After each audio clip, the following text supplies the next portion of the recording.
சென்ற வாரத்திலே எபிரேயர் 6ஆம் அதிகாரத்திலே தேவனுடைய சத்தியத்தை கேட்டு இயேசு கிறிஸ்துவே தெய்வம் என்கிறதை பல வகைகளிலே புரிந்து கொண்டவர்கள் அல்லது அந்த தேவனுடைய கிருபையை குறித்த அறிவு பெற்றவர்கள் அவர்கள் எனக்கு இந்த இயேசு வேண்டாம் என்று சொல்லி போகிறவர்களாக இருந்தால் அவர்களையும் மறுபடியும் புதுப்பிக்கிறது கூடாத காரியம் என்று சொல்லி நாம் பார்த்தோம்.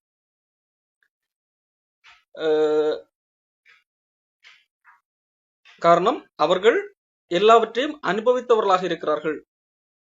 ஒரு தரம் பிரகாசிக்கப்பட்டு பரமையை ருசி பார்த்து பரிசுத்த ஆவிக்குள்ளாக அந்த கூட்டத்திலே பங்கெடுத்து தேவனுடைய நல் வார்த்தை இனி வரக்கூடிய உலகத்தின் பலன்கள் இது எல்லாவற்றையும் ருசி பார்த்த பின்பதாகவும் மறுதலித்து போகிறார்கள். இந்த இயேசு எனக்கு வேண்டாம் என்று போகிறவர்கள்,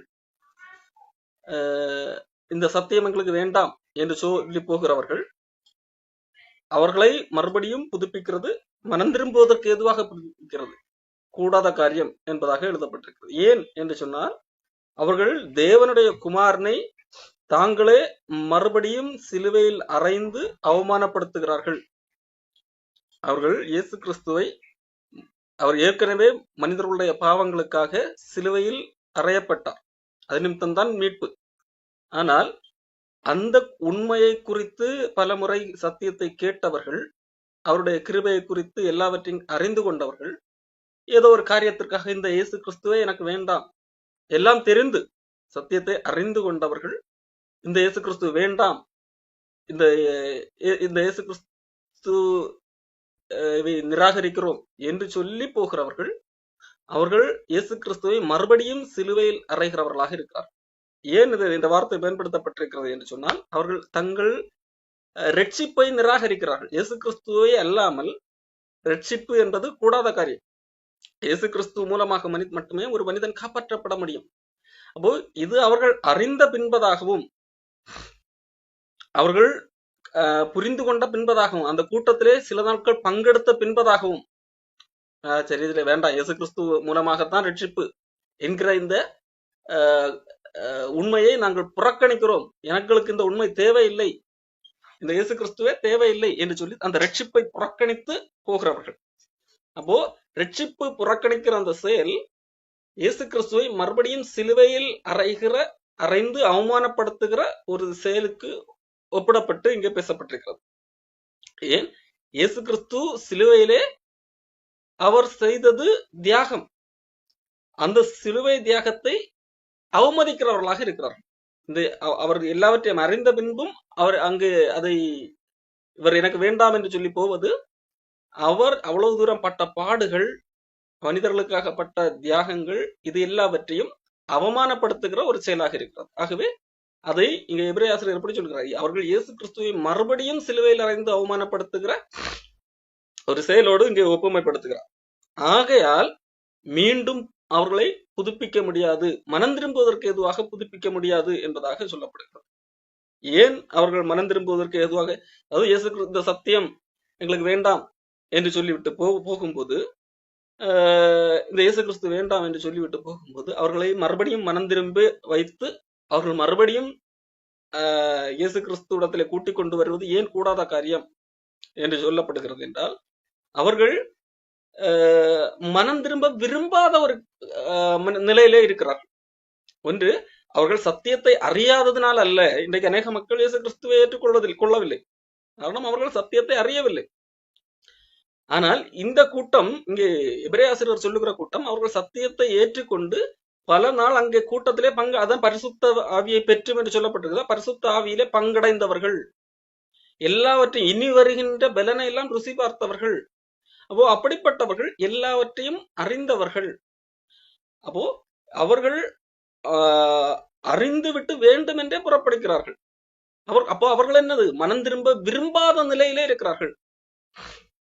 அவர்களாகவே இது எனக்கு வேண்டாம் என்று சொல்லி எல்லாவற்றையும் அறிந்து எங்களுக்கு வேண்டாம் என்று சொல்லுகிறாங்கன்னா, அவர்கள் நாங்கள் மனம் திரும்ப விரும்பவில்லை, நீங்கள் சொல்லுகிற இந்த மனம் திரும்புதலை நாங்கள் விரும்பவில்லை, நாங்கள் இதைத்தான் நாங்கள் இப்பொழுது இந்த வழிதான் எங்களுக்கு இதாகிறது. அப்போ அவர்களுக்கு முன்பாக முதலாவது அவர்கள் ஏற்கனவே ஒரு மார்க்கத்துல இருக்கிறார்கள். அவர்களுக்கு முன்பதாக அல்ல. அது அது அதன் வழியாக நீங்கள் தேவனை அடைய முடியாது, தேவனுடைய ராஜ்யத்தில் பிரவேசிக்க முடியாது. நீங்கள் மனம் திரும்பி இயேசு கிறிஸ்துவை விசுவாசிக்க வேண்டும் என்கின்ற உண்மை கற்றுத்தரப்படுகிறது. அது அவர்கள் ஏற்றுக்கொண்டு அல்லது கூட்டத்திலே பங்கெடுக்கிறவர்களாக இருக்கிறார்கள். இப்போ உண்மையிலேயே இதுதான் தேவனிடத்திலே சேருவதற்கான வாய்ப்பு என்கிறது முழுமையாக புரிந்து கொள்ளப்பட்டது. புரிந்து கொள்ளப்பட்ட பின்பதாகவும் இல்லை, இந்த வேண்டாம், இந்த சத்தியம் எங்களுக்கு வேண்டாம், இயேசு கிறிஸ்து வேண்டாம் என்று சொல்லி போகிறார்கள் என்றால் அவர்கள் மனம் திரும்ப விரும்பவில்லை என்பதுதான் பொருள். அப்ப அவர்களாகவே தாங்களே நாங்கள் இந்த ரட்சிப்பை நிராகரிக்கிறோம் என்கின்ற நிலைமையில இருக்கிறார்கள். ஆகவே தான் எபிரேய ஆசிரியர் சொல்லுகிறார், அவர்களை மனம் திரும்புவதற்கு ஏதுவாக புதுப்பிக்கிறது கூடாத காரியம் என்பதாக சொல்லப்பட்டிருக்கிறது. ஆகவே இது ஏன் அப்படி சொல்லப்படுகிறது என்று சொன்னால், அன்றைக்கு எபிரேய மக்கள் இயேசு கிறிஸ்துவிடத்திலே சுவிசேஷத்தை கேட்டு அங்கே வந்த மக்களிலே பலர் இப்பொழுது குழப்பமான மனநிலையில இருக்கிறார்கள். அவர்களுக்காக இங்கே எழுதுகிறார். அப்படிப்பட்ட சூழலிலே திரும்ப திரும்ப அடிப்படை உபதேசமே போதித்து கொண்டிருக்கப்படுகிறது. ஒருவேளை இவர்களுக்கு இன்னும் போய்விடுவார்களோ, அது திரும்பவும் மறுபடியும் அடிப்படை உபதேசத்தையே போதிப்போம் என்கிற நிலையில இருக்கிறபடியா போதும், அடிப்படை உபதேசம் ஏற்கனவே பலமுறை போதிக்கப்பட்டாகிவிட்டது. மக்கள் நீதியின் வசனத்திலே பழக வேண்டும், நான் பூரணராகும்படி கடந்து போக வேண்டும், ஆகவே போதும் என்று சொல்லி இங்கே எபிரேய ஆசிரியர் நிறுத்த சொல்லுகிறார். இவ்வளவு நாட்கள் கேட்ட பின்பதாகவும் யாராகிலும் இயேசு கிறிஸ்து வேண்டாம் என்று போகிறவர்களா இருந்தால் போகட்டும். அப்படி போகிறவர்கள் அவர்களாகவே விரும்பி போகிறார்கள். அவர்களை மறுபடியும் வலுக்கட்டாயமாக இங்கு பிடித்து வைத்திருக்க வேண்டிய அவசியம் இல்லை. அவர்களை மறுபடியும் புதுப்பிக்கிறது கூடாத காரியம் என்பதாக சொல்லுங்க. அப்போ தேவனால் ஆசீர்வாதத்தை யார் பெறுவார்கள்? தன்மேல் அடிக்கடி பெய்கிற மழையை குடித்து தன்னிடத்தில் பயிரிடுவர்களுக்கு ஏற்ற பயிரை முளைப்பிக்கும் நிலம் ஆசீர்வாதம் பெறும். அப்போ தேவன் பல்வேறு வாய்ப்பு கொடுத்தும், சத்தியத்தை அறிவதற்கு பல் வாய்ப்புகள் கொடுத்தும், அதன் மூலமாக அதை குடித்து அதை பெற்றுக்கொண்டு அதற்கேற்ற கனியை கொடுக்கக்கூடியவர்கள், அதற்கேற்ற பயிரை முளைப்பிக்கக்கூடிய நிலம்தான் தேவனால் ஆசீர்வாதம் பெறும். மாறாக எல்லாவற்றையும் பெற்றுக்கொண்டு இதை வேண்டாம் என்று நிராகரித்து போகக்கூடியவர்கள் அங்கே முச்சடி முட்பூட்டுகளையும் நிலைப்பிக்கிறதுக்கோ அது தகாதது, சுட்டரிக்கப்படுவது அதன் முடிவாக இருக்கிறது என்பதாக சொல்லுகிறார். அப்படி சொல்லி வரும்போதே இதெல்லாம் நாங்கள் சொன்னாலும் நீங்கள் எல்லாம் அப்படிப்பட்டவர்கள் என்று நான் நம்பி இருக்கிறேன் என்கின்ற வார்த்தை சொல்லுங்க. அப்போ இங்க எபிரேய ஆசிரியர் முழுவதுமாக இவர்கள் எல்லாம் ரட்சிக்கப்படாதவர்கள் என்று தீர்ப்பு செய்து எழுதவில்லை. நான் கேள்விப்பட்டதை வைத்து இப்படி ஒரு ஆலோசனை கொடுக்கிறார். ஆலோசனை கொடுத்து அதற்காக நீங்கள் எல்லாம் என்னது ரட்சிக்கப்படாதவர்கள் என்று நான் கருதி அப்படி சொல்லவில்லை. உங்களுடைய செயல்கள் எல்லாம் ரட்சிக்கப்பட்டதற்கேற்ற விதத்தில் தான் எனக்கு தெரிகிறது என்கின்ற வார்த்தையும் அங்கே வைக்கிறார். வைத்துவிட்டு நீங்கள் இனி எப்படி நடந்து கொள்ள வேண்டும் என்று சொல்லுகிறார். நீங்கள் அசதியாக இராமல் வாக்குத்தத்தமான ஆசீர்வாதங்களை விசுவாசத்தாலும் நீடிய பொறுமையினாலும் சுதந்திரித்துக் கொள்ளுகிறவர்களை பின்பற்றுகிறவர்களாக இருந்து உங்களுக்கு நம்பிக்கையின் பூரண நிச்சயம் உண்டாகும்படி நீங்கள் யாவரும் முடிவு பரியந்தம் அப்படியே ஜாக்கிரதையை காண்பிக்க வேண்டும் என்று ஆசையாக இருக்கிறோம். இங்கே எபிரேய ஆசிரியர் சொல்லுகிறார், நீங்கள் அசதியாக இருக்கக்கூடாது, வாக்குத்தத்தமான ஆசீர்வாதங்களை விசுவாசத்தாலும் நீடிய பொறுமையினாலும் சுதந்திரித்துக் கொள்ளுகிறவர்களை பின்பற்றுகிறவர்களாக இருக்க வேண்டும். நீங்கள் யாரை பின்பற்றுகிறீர்கள்? காரணம் அங்கே எபிரேய மக்களிடத்திலே சிலர் அந்நிய போதனைகளை கொண்டு நுழைத்திருக்கிறார்கள். அப்படிப்பட்டவர்களை நீங்கள் பின்பற்றக்கூடாது. மாறாக நீங்கள் யாரை பின்பற்ற வேண்டும்? வாக்குத்தத்தமான ஆசீர்வாதங்களை விசுவாசத்தாலும் நீடிய பொறுமையாலும் சுதந்திரித்துக் கொள்ளுகிறவர்கள் இருக்கிறார்கள், அவர்களை நீங்கள் பின்பற்ற வேண்டும். உங்களுக்கு நம்பிக்கையின் பூரண நிச்சயம் உண்டாகும்படி. அப்போ நம்பிக்கை இருக்கிறது, நம்பிக்கை இருக்கிறதுனால தான் வந்தீர்கள். அந்த நம்பிக்கை விசுவாசமாக மாற வேண்டும். அப்போ நம்பிக்கையின் பூரண நிச்சயம் என்பதுதான் விசுவாசம். நம்பிக்கையின் பூரண நிச்சயம் உண்டாக வேண்டும். அதற்காக நீங்கள் யாவரும் முடிவு பரியந்தம் அப்படியே ஜாக்கிரதையை காண்பிக்க வேண்டும். அப்போ நம்பிக்கையின் பூரண நிச்சயம் உண்டாகும்படி முடிவு பரியந்தம் நீங்கள் ஜாக்கிரதையை காண்பிக்க வேண்டும் என்பதாக சொல்லுகிறார். எபிரேயர் 11ஆம் அதிகாரத்திலே 1ஆம் வசனம், விசுவாசம் என்பது எது? நம்பப்படுகிறவைகளின் உறுதியும் காணப்படாதவைகள் நிச்சயம். நீங்கள் ஒன்றை நம்புகிறீர்கள், நம்புகிறீர்கள் என்கிறதற்காக அது விசுவாசமாக மாறாது, அது விசுவாசமாக கருதப்படாது. நம்பிக்கை நாளைக்கு நீங்கள் அந்த நம்பிக்கையை நீங்கள் மாற்ற வாய்ப்பு உண்டு. அப்ப எது விசுவாசம் என்று இங்கே சொல்லப்படுகிறது? நம்பப்படுகிறவர்களுடைய உறுதி. நீங்கள் எதை நம்புகிறீர்களோ அதிலே உறுதியாக இருக்கிறது, முடிவு பரியந்தம் உறுதியாக இருக்கக்கூடிய ஒரு நம்பிக்கை. அதைத்தான் வேதம் விசுவாசம் என்று சொல்லுகிறது. இதைத்தான் இங்கே எபிரேய ஆசிரியர் இங்கே எழுதுகிறார். உங்களுக்கு நம்பிக்கையின் பூரண நிச்சயம் உண்டாகும்படி, அந்த நம்பிக்கை பூரண நிச்சயம் உண்டாக வேண்டும். அதுதான் விசுவாசம். அப்போ நீங்கள் விசுவாசிகளாக காணப்படும்படி உங்களுக்கு இருக்கிற அந்த நம்பிக்கை பூரண நிச்சயம் உண்டாகும்படி யாவரும் முடிவு பரியந்தம் அந்த நம்பிக்கையிலே ஜாக்கிரதையாக இருக்க வேண்டும், ஜாக்கிரதையை காண்பிக்க வேண்டும் என்று ஆசையாக இருக்கிறோம் என்பதாக சொல்லுகிறோம். இப்போ இங்கே 2 காரியம் சொல்லப்படுகிறது. ஒன்று, யாரை பின்பற்ற வேண்டும்? வாக்குத்தத்தமான ஆசீர்வாதங்களை விசுவாசத்தாலும் பொறுமையினாலும் பின்பற்றுகிறவர்கள், பொறுமையினாலும் சுதந்திரித்துக் கொள்ளுகிறவர்கள். அப்போ வாக்குத்தத்தமான ஆசீர்வாதத்தை எப்படி பெற்றுக்கொள்ள முடியும்? ஒன்று விசுவாசம், கூடவே பொறுமை என்று சொல்லி இங்க எபிரேய ஆசிரியர் சொல்லுகிறார். ஏன் இங்கே சொல்லப்படுகிறது என்று சொன்னால், அன்றைக்கு இருந்த மக்களை குழப்புவதற்கு ஏதுவாக, அன்றைக்கு இருந்த மக்கள் கிறிஸ்தவத்தை விட்டு இல்லை நீங்கள் யூத மதத்துக்கு வாருங்கள் என்று சொல்லி அநேகர் கள்ளப்போதனைகள் செய்து கொண்டிருந்தார்கள் அல்லவா? அப்படி அந்த கள்ளப்போதனை செய்வதற்கு ஏதுவாக இருந்தது என்னவென்றால், அன்றைக்கு இருந்த துன்பங்கள், அன்றைக்கு இயேசு கிறிஸ்துவை ஏற்றுக்கொண்டது நிமித்தமாக அவர்களுடைய காணப்பட்ட துன்பங்கள். அப்ப துன்பங்கள் நிமித்தம் அந்த இங்கே வந்தேன், அப்ப இவர் உண்மையான கடவுள் என்று சொன்னால் நமக்கு எந்த துன்பம் வந்திருக்க கூடாது அல்லவா? அந்த யூதர்களை காட்டில நாங்கள் தானே நன்றாக நிலைமையில் இருந்திருக்க வேண்டும் அல்லவா என்கின்ற எண்ணம் இயல்பாக மக்களுக்குள்ளாக பரவ வாய்ப்பு இருக்கும் என்கிறதற்காகத்தான் சொல்கிறார், நீங்கள் யாரை பின்பற்ற வேண்டும்? வாக்குத்தத்தமான ஆசீர்வாதங்களை விசுவாசத்தாலும் பொறுமையினாலும் சுதந்திரித்துக் கொள்ளுகிறவர்களை நீங்கள் பின்பற்றுகிறவர்களாக இருக்க வேண்டும். அப்படி பின்பற்றுகிறவர்களாக இருந்துதான் நம்பிக்கையின் பூரண நிச்சயம் உண்டாகும்படி நீங்கள் யாவரும் முடிவு பரியந்தம் அப்படியே ஜாக்கிரதையை காண்பிக்க வேண்டும் என்று சொல்கிறார். அப்போ இங்கே வாக்குத்தத்தமான ஆசீர்வாதம், அதை பெற்றுக்கொள்வதற்கு பொறுமை அவசியம். இப்போ இன்றைக்கு அநேகர் நாங்கள் உங்களுக்கு வாக்குத்தத்தங்கள் கொடுக்கிறோம், இந்த ஆண்டுக்கு இது வாக்குத்தத்தம் என்று சொல்லி பலர் சொல்லுகிறார்கள். முதலாவது அந்த ஆண்டிலே அது இவர்கள் சொல்லுகிற வாக்குத்தத்தம் அப்படியே நடப்பதில்லை. அது எல்லா ஆண்டும் ஒரே காரியத்தை தான் திரும்ப திரும்ப சொல்லுகிறார்கள். ஆனால் ஒரே காரியத்தை வேறு வேறு வசனங்களை பயன்படுத்தி சொல்லுகிறார்கள். அதனுடைய சாராம்சம் என்ன? சென்ற ஆண்டு நீங்கள் பல்வேறு துன்பங்களை அனுபவித்தீர்கள், இந்த ஆண்டிலிருந்து கர்த்தர் உங்களுக்கு வாக்கு கொடுக்கிறார், அது எல்லாம் மாறி போகும், இந்த ஆண்டு உங்களுக்கு நல்ல ஆண்டாக இருக்கும். அதற்குதான் அவங்க பயன்படுத்துகிற எல்லா வசனங்களும் அதற்கு ஏற்ற விதமான வசனங்கள் தான், வேறு வேறு வசனங்கள் தான். ஆகவே ஒவ்வொரு ஆண்டும் வேறு வேறு வாக்குத்தத்தங்கள் போல தோற்றமளித்தாலும் அதனுடைய பொருள் எப்படித்தான், சென்ற ஆண்டு நீங்கள் துன்பம் அனுபவித்தீர்கள், இந்த ஆண்டு ஆண்டவர் உங்களுக்கு வாக்கு கொடுக்கிறார், இந்த ஆண்டிலே அப்படி வைப்பார் இப்படி வைப்பார், இதைத்தான் போனவரிடம் சொல்லி இருப்பார்கள். ஆனா வேறு வசனத்தை பயன்படுத்தி இருப்பார்கள். இப்போ இது ஒரு பொய். ஆனால் வேதாகமம் சொல்லுகிறது, நீங்கள் வாக்குத்தத்தமான ஆசீர்வாதங்களை பெற்றுக்கொள்வதற்கு பொறுமை அவசியம். பொறுமையோடு விசுவாசத்தோடு சுதந்திரித்துக் கொள்ளுகிறவர்களை நீங்கள் பின்பற்ற வேண்டும். நீங்கள் சும்மா இன்றைக்கு பொய் வாக்குறுதிகளை இன்னைக்கு வாக்கு கொடுத்து விட்டார், இந்த ஆண்டிலே உனக்கு இப்படி நடக்க போகிறது, நாளை 2 நாள்ல உனக்கு இது நடக்க போகும், இப்ப இயேசு கிறிஸ்துவத்துல வந்தாயா உன்னுடைய எல்லா ப்ராப்ளமும் சால்வ், உலக ரீதியிலான எல்லா ப்ராப்ளமும் இப்போ இன்னைக்கே சால்வ், இப்படி எல்லாம் ஏதாகவும் சொல்லவில்லை.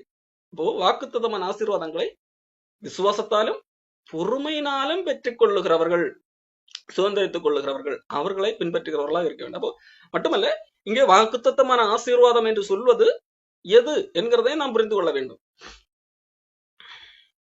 இங்கு வேதாகமம் புதிய ஏற்பாட்டிலே நமக்கு பல்வேறு விதமான வாக்குத்தத்தங்கள் சொல்லப்பட்டிருக்கிறது.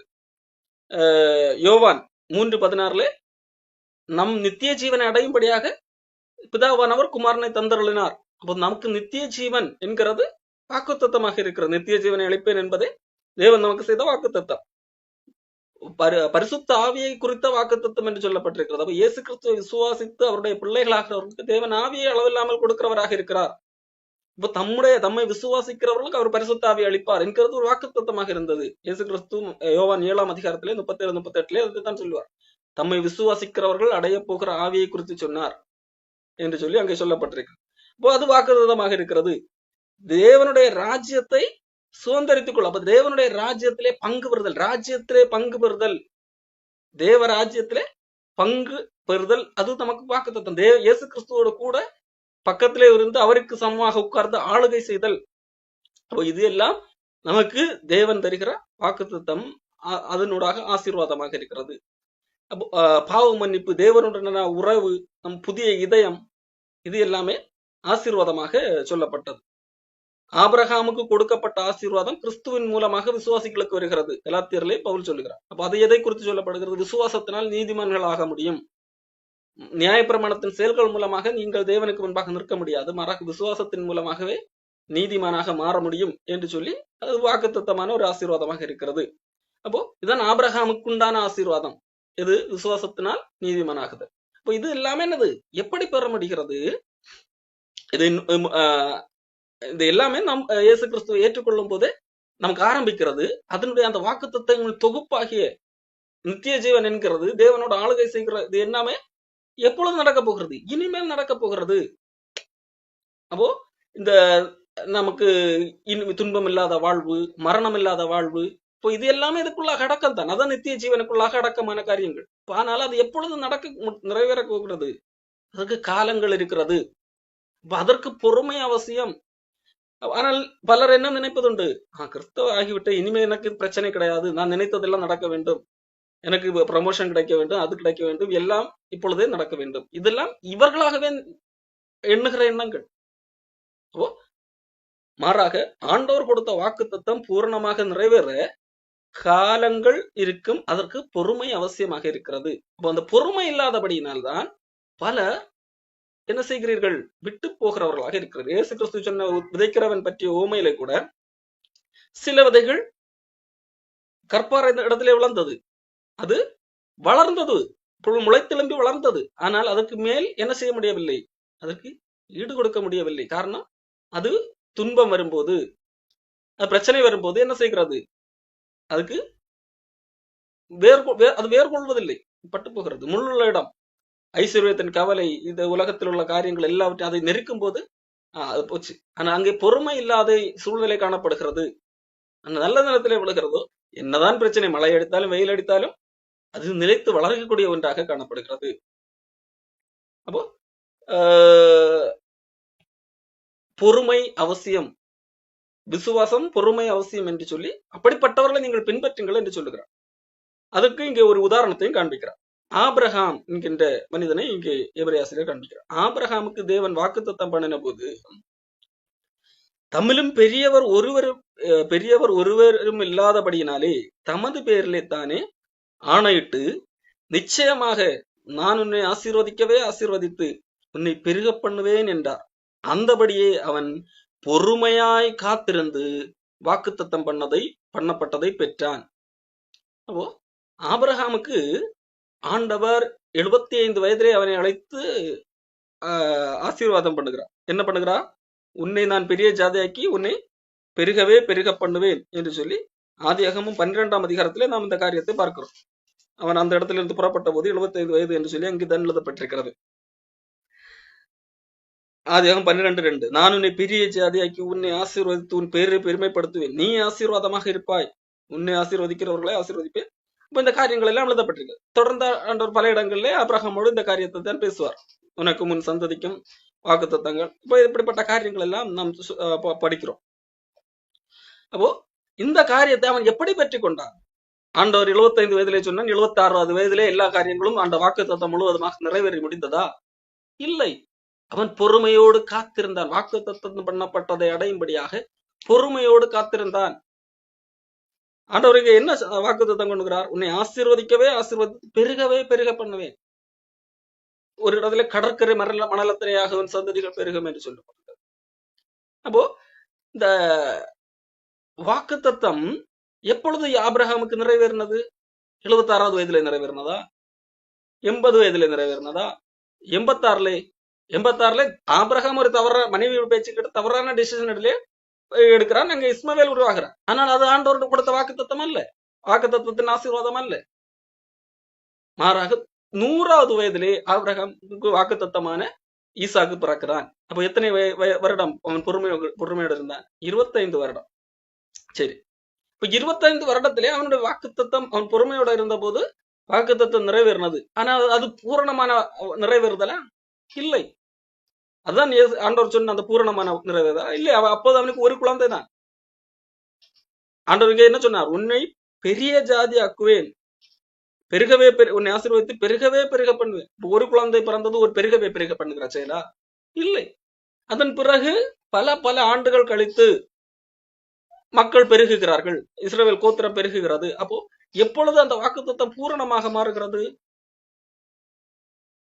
இயேசு கிறிஸ்துவின் மூலமாகத்தான் அது பூரணமாக மாறுகிறது. அது ஆபிரகாம் சந்ததியில இயேசு கிறிஸ்து வருகிறார். இயேசு கிறிஸ்துவை விசுவாசிக்கிறவர்கள் அத்தனை பேரும் ஆபிரகாமுடைய பிள்ளைகள் என்று அழைக்கப்படுகிறார். ஆபிரகாமுடைய சந்ததியார், ஆபிரகாமுக்குரிய வாக்கு தத்தங்களுக்குரியவர்களாக வருகிறார்கள். அப்ப இயேசு கிறிஸ்து மூலம்தான் இந்த வாக்கு தத்தம் எல்லா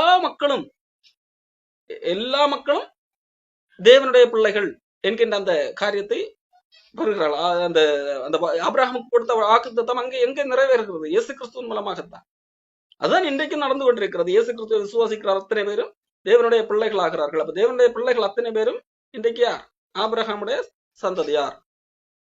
அன்றைக்கு இஸ்ரவேல் மக்கள், மாம்ச பிரகாரமான இஸ்ரவேல் மக்கள் ஆபிரகாமுடைய சந்ததியார் என்று அழைக்கப்பட்டாலும், நாம் புதிய ஏற்பாட்டில் நாம் படிக்கும் போது உள்ளத்தில் யூதனானவனே யூதன், எழுத்தின்படி மாம்சத்திலே யூதன் என்கிறதுனால யூதன் அல்ல என்கின்ற காரியங்களை நாம் புதிய ஏற்பாட்டிலே ரோமர் புத்தகத்திலே பவுல் பல இடங்களிலே விளக்கப்படுத்துகிறார்.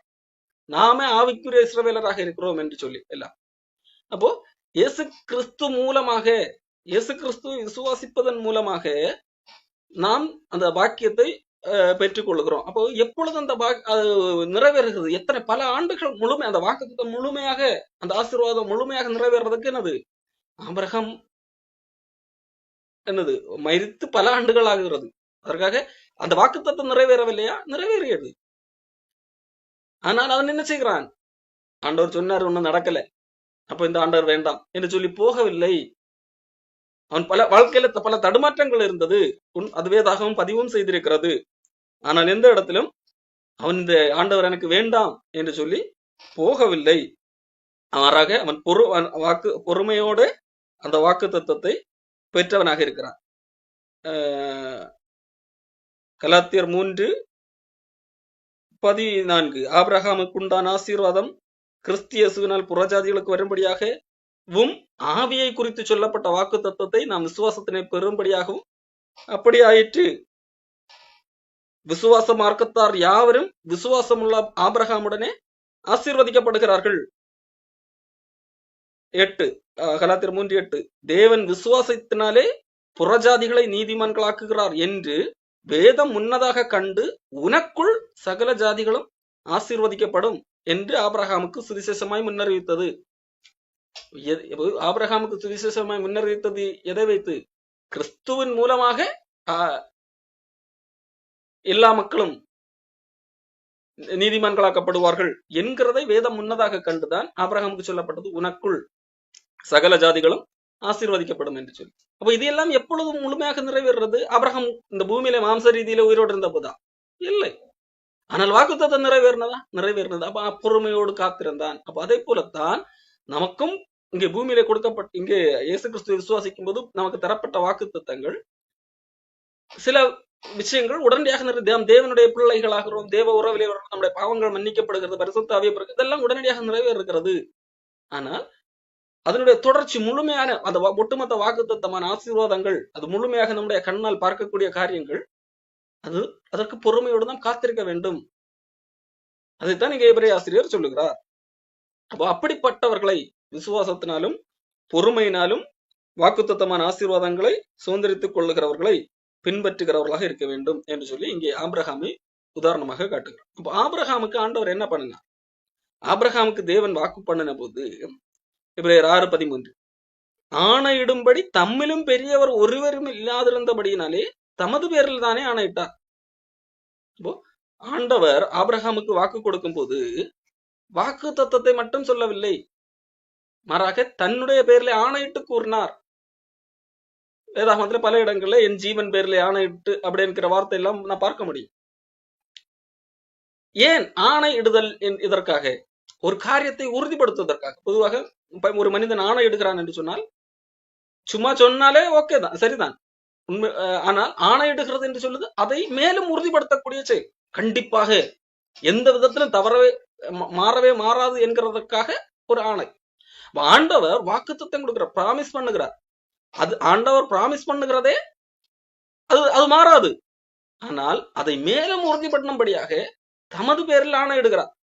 சாதாரண பொதுவாக தங்கள் மதிக்கக்கூடிய தங்களுடைய பெரிய ஒருத்தர் மீது ஆணையிடுவார்கள்.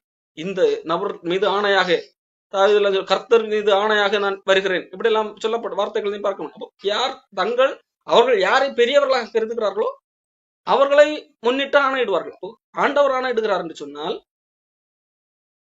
எதை வைத்து ஆணையிடுகிறார்? ஆண்டவருக்கு ஆணையிடுவதற்கு ஆண்டவரை காட்டிலும் பெரிய ஒருத்தர் இல்லை. ஆகவே தமது பேரில் ஆணையிடுகிறார். ஆணையிடுதல், மனுஷர் தங்களிலும் பெரியவர் பேரில் ஆணையிடுவார்கள். உறுதி பண்ணும்படிக்கு ஆணையிடுதலே சகல விவாதத்திற்கு முடிவு. ஒரு காரியத்தை உறுதி பண்ணும்படியாக நான் ஆணையிட்டு கூறுகிறேன், இந்த நபர் மீது ஆணையாக என்றெல்லாம் அந்த வார்த்தை. இப்ப தங்களை காட்டிலும் பெரியவர் மீது ஆணையிடுவார்கள். அப்படியே அந்தபடி தேவனும் வாக்குத்தத்தம் பண்ணப்பட்டவைகளை சுதந்திரித்துக் கொள்ளுகிறவர்களுக்கு தமது ஆலோசனையின் மாறாத நிச்சயத்தை பரிபூர்ணமாய் காண்பிக்கும்படி சித்தமுள்ளவராய் ஓர் ஆணையினாலே அதை ஸ்திரப்படுத்தினார். இப்போ ஆண்டவர் என்ன செய்கிறார்? தாம் வாக்கு பண்ணப்பட்டவைகளை சுதந்திரித்துக் கொள்ளுகிறவர்களுக்கு தமது ஆலோசனையின் மாறாத நிச்சயத்தை, அப்போ ஆண்டவருடைய ஆலோசனை அது மாறாதது, அது நிச்சயமானது, அந்த நிச்சயத்தை காண்பிக்க வேண்டும் என்பதற்காக. அது நான் வாக்கு கொடுக்கிறது எக்காலத்தில் கண்டிப்பாக மாறாது என்பதை மனிதர்களுக்கு மேலும் ஒரு நிச்சயம் கொடுக்கும்படியாக ஆணையிட்டார். ஒரு ஆணையினாலே அதை ஸ்திரப்படுத்துகிறார். அப்போ வாக்குத்தத்தம், பிராமிஸ் என்று ஒன்று இருக்கிறது. அதுக்கு மேலே அதை மேலும் உறுதி பண்ணும்படியாக ஆணை இடுகிறது ஒன்று இருக்கிறது.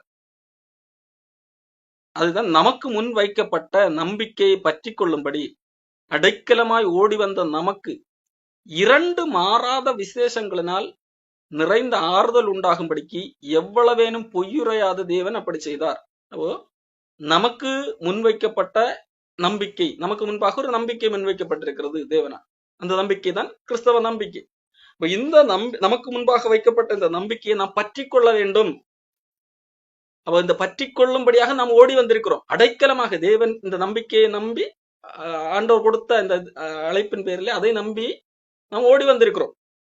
அப்போ அப்படி ஓடி வந்த நமக்கு நிறைந்த ஆறுதல் உண்டாக வேண்டும். நாம் எந்த இடத்திலும் சோர்ந்து போக வேண்டிய அவசியம் இல்லை என்பதற்காக கொஞ்சம் கூட பொய்யுரையாத தேவன் இந்த மாறாத 2 விசேஷங்களினாலே அதை காரியத்தை செய்தார். 2 விசேஷம் என்னது? ஒன்று, அவர் வாக்கு பண்ணி இருக்கிறார். அவர் வாக்கு பண்ணினாலே அது மாறாது. ஆனால் அதுக்கு மேலாக அதை உறுதி பண்ணும்படியாக என்ன பண்ணியிருக்கிறார்? ஆணையும் விட்டிருக்கிறார். இந்த 2 விஷயம், ஒன்று பிராமிஸ், இன்னொன்று ஓத் என்று சொல்வார்கள், ஆணையிடுதல். இந்த 2 காரியங்களையும் ஆண்டவர் நமக்கு செய்திருக்கிறார். எதற்காக? நமக்கு முன்பாக ஒரு நம்பிக்கை வைக்கப்பட்டிருக்கு. அந்த நம்பிக்கையின் பொருட்டாக ஓடி வந்த நமக்கு ஆறுதல் உண்டாகும்படியாக 2 மாறாத விசேஷங்களினால் நமக்கு ஆறுதல் உண்டாக வேண்டும் என்பதற்காக அப்படி செய்தார். அப்போ ஆண்டவர் கண்டிப்பாக நமக்கு என்னது, எந்த ஒரு எவ்வளவு பிரச்சனை வந்தாலும் ஆண்டவர் வாக்கு பண்ணியிருக்கார், அது கண்டிப்பாக நிறைவேறும். வாக்கு மட்டுமல்ல, அவர் ஆணையே இட்டிருக்கிறார். இப்போ எந்த சூழ்நிலை வந்தாலும், சில காரியங்கள் என்னை சோர்வுக்கு உட்படுத்தினாலும் ஆண்டவர் வாக்கு கொடுத்தது உண்மை, அதை நான் ஒரு நாள் அனுபவிப்பேன். இன்றைக்கு இந்த உலகத்திலே எப்படி இருக்கிறதோ, ஆனால் ஆண்டவர் கொடுத்த வாக்குத்தத்தம் ஒரு நாள் கண்டிப்பாக நிறைவேறும். அதுக்கு அவர் ஆணையிட்டு கொடுத்திருக்கிறார். இப்போ அதுல யாரும் என்னது, அது என்னிடத்திலிருந்து எடுத்துக்கொள்ள முடியாது, அந்த ஆசீர்வாதத்தை என்னிடத்திலிருந்து பிடுங்க முடியாது என்கின்ற ஒரு ஆறுதல், அந்த ஆறுதல் உண்டாக வேண்டும் என்பதற்காக அவர் வாக்கு மட்டும் பண்ணவில்லை, ஆணை தன் பேரிலே ஆணையிட்டு கொடுத்திருக்கிறார். அப்போ அவர் ஆணையிட்டார் என்றால் ஆணையை மீற முடியாது. அப்போ அந்த நம்பிக்கை நமக்கு நிலையும் உறுதியும் திரைக்குள்ளாக போகிறதுமான ஆத்தும நங்கூரமாக இருக்கிறது. அப்போ நமக்கு இந்த நம்பிக்கை, ஆண்டவர் ஆணையிட்டு கொடுத்த அந்த வாக்குத்தத்தத்தின் மீதான நம்பிக்கை நமக்கு நிலையான உறுதியான திரைக்குள்ளாக போகிறது என்று சொல்லும் போது எபிரேயர்களுக்கு அது புரியக்கூடிய ஒன்றாக இருக்கிறது. அன்றைக்கு பரிசுத்த ஸ்தலத்துக்கு இடையே ஒரு திரை காணப்படுகிறது. அங்கே பிரதான ஆசாரியன் மாத்திரமே வருஷத்துக்கு ஒரு முறை பிரவேசிக்க முடியும். மாறாக யாரும் அங்கே பிரவேசிக்க முடியாது. காரணம் அதற்கான தகுதி இல்லை. தேவனிடத்துக்கு முன்பாக நிற்கக்கூடிய அங்க பரிசுத்த ஸ்தலம் என்பது தேவன் வாசம் பண்ணுகிற ஸ்தலம். அங்கே யாருக்கும் போக முடியாது என்கின்ற இந்த கோட்பாட்டை மக்கள் புரிந்து கொள்ள வேண்டும் என்கிறதற்காக. அப்போ இங்கே திரைக்குள்ளாக போகிறது மனிதர்களால் முடியாத காரியம். ஆனால் இங்கே இந்த நம்பிக்கை நமக்கு திரைக்குள்ளாக போகக்கூடிய ஆத்தும நங்கூரமாக இருக்கிறது. நங்கூரம், நம் கடல்ல ஒரு கப்பலை நிறுத்தி வைக்க நங்கூரத்தை போடுகிறோம். ஆத்துமா அந்த நம்பிக்கையில உறுதி பெற்று ஆத்துமா உறுதி அந்த திரைக்குள்ளாக போக முடியும் என்கின்ற அதுல உறுதிப்படுத்துவதற்கு ஏதுவான ஒரு நம்பிக்கையாக இருக்கிறது. அப்ப இங்கே திரை என்று சொல்லும் போது அன்றைக்கு எபிரேயர்களுக்கு புரியக்கூடிய ஒரு மொழியிலே அங்கு சொல்லப்பட்டிருக்கிறது. அதனுடைய பொருள் என்னவென்றால், பரலோகத்திலே தேவன் இருக்கிற இடத்துல நாம் போய் நிற்க முடியும். அது பொதுவாக மனிதர்களுக்கு அது தகுதி கிடையாது. மனிதர்களுக்கு அந்த இடத்துல நிற்கக்கூடிய ஒரு வாய்ப்பு இல்லாமல் இருந்தது. ஆனால் அந்த காரியத்தை திரைக்குள்ளாக போகிறதுமான ஆத்தும நங்கூரமாக இருக்கிறது. எது? நம்பிக்கை. ஆத்துமாவுக்கான நங்கூரமாக, கண்டிப்பாக நங்கூரம் என்று சொன்னா அந்த இடத்துல உன்னால இருந்து அசையாது, கப்பல் வேற எங்கும் போகாது, அது உறுதி. அப்படிப்பட்ட ஒரு உறுதித்தன்மை உடையதாக நம்பிக்கை இருக்கிறது. எதற்கு? நாம் கண்டிப்பாக தேவனுக்கு முன்பாக நிற்போம், திரைக்குள்ளாக போவோம். வானங்களை கிழித்து இயேசு கிறிஸ்து திரைக்குள்ளாக போனதுக்கு ஒப்பாக பிதாவிடத்திலே போனார் அல்லவா, அதை போல நாம் போவோம் என்று சொல்லப்பட்டிருக்கிறது. அதைத்தான் 20ஆம் வசனத்தில் சொல்லப்பட்டிருக்கிறது. நாம் இப்படி திரைக்குள்ளாக போவோம் என்று சொல்லிவிட்டு எபிரேயர் சொல்லுகிறார், நமக்கு முன்னோடினவராகிய இயேசு மெல்கிசேதேக்கின் முறைமையின்படி நித்திய பிரதான ஆசாரியராய் நமக்காக அந்த திரைக்குள் பிரவேசித்திருக்கிறார். அப்போ இயேசு கிறிஸ்து ஆல்ரெடி அந்த திரைக்குள் பிரவேசித்தார். யாரும் போக முடியாத திரை, அந்த திரைக்குள்ளாக மீறி போக முடியாது. பிரதான ஆசாரியர் மாத்திரம்தான் போக முடியும். அப்படிப்பட்ட இதுல இயேசு கிறிஸ்து பிரதான ஆசாரியர் என்கின்ற ரோல் எடுத்து அங்கே போயிருக்கிறார். அவர் போனது மட்டுமல்ல, நம்மையும் போக வைக்க முடியும் என்கின்ற நம்பிக்கையை கொடுத்திருக்கிறார். அப்போ இதுதான் வாக்குத்தத்தம். எது வாக்குத்தத்தம்? இங்கே சொல்லப்பட்டது நாம் திரைக்குள்ளாக போக முடியும் என்கிற வாக்குத்தத்தம். அதை பெற்றுக் கொள்வதற்கு பொறுமையோடு இருக்க வேண்டும். அதுக்கு ஒரு காலம் உண்டு. இடையிலே என்னது, இந்த உலகத்திலே பல்வேறு பிரச்சனைகள் வருகிறது, பல அந்நிய போதனை வருகிறது என்கிறதற்காக குழம்ப வேண்டிய அவசியம் இல்லை. நீங்கள் யாரை பின்பற்றுங்கள்? வாக்குத்தத்தமான ஆசீர்வாதங்களை விசுவாசத்தாலும் பொறுமையினாலும் சுதந்திரித்துக் கொள்ளுகிறவர்களை பின்பற்றுகிறவர்களாக இருந்து கொள்ளுங்கள் என்பதாக இங்கே எபிரேயர் சொல்லுகிறார். தொடர்ந்து இந்த இங்கே இயேசு கிறிஸ்துவை மெல்கிசேதேக்கோடு ஒப்பிட்டு அவர் பிரதான ஆசாரியர் திரைக்குள்ளாக பிரவேசித்திருக்கிறார் சொல்லப்பட்டிருக்கிறா. அடுத்த வாரத்திலே அந்த மெல்கிசேதேக்கை பற்றி அது எப்படி, எந்த அடிப்படையில இயேசு கிறிஸ்துவோடு ஒப்பிடப்பட்டிருக்கிறது என்கிறதை குறித்து பார்க்கலாம்.